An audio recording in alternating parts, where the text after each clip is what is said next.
Yəşmətu bil məsaib. Deyib, birinə müsibət üz verəndə, birinin bir problemi olanda, hətta o adamın öz taxsırından olsa, öz günahından olsa belə, cəmaat adətən nə deyir? Cəmaat deyir ki, gördün, sənə demişdim, axırba belə olacaqdı. Hamı sənə deyirdi, gördün, bu da sənin öz səhvlərin, öz cəzondur çəkirsən, belə deyir.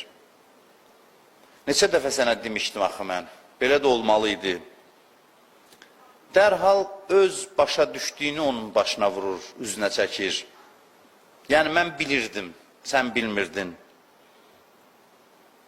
Əvvəl ona demirsən ki, filan şey eləmə, o da eləyib, indi başına bir iş gəlib, dərhal yadına salırsan.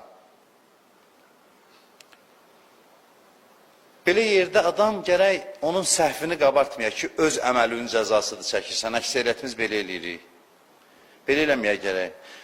O bəlaya düşəndə ona təsəlli vermək lazımdır ki, deyəsən ki, olan şeydir, adamın başına iş gələr. Əsas odur, gəl fikirləşək bu vəziyyətdən necə çıxaq. Allah bəlkə sənə nəyisə çatdırmaq istəyir. Hətta bir adam bir bəlaya düşüb ki, öz əməlinin nəticəsidir, bəlaya düşdüyü vaxt onun üzünə vurmaq olmaz. Ki, belə də olmalıydı, əcəb oldu yəni. Lap belə sevgidən də bəzi adamlar deyir ki, əcəb oldu sənə, mən sənə demişdim, olmaz belə eləmək. Buyurur, təqvalılar müsibətə düşən adama dil yarası vurmaz. Ona təsəlli verər, ona xoş söz deməyə çalışar, onun ürəyini alar. Söhbət burada dilə nəzarət eləməkdən getmir. Bunların ruhiyyəsi belədir.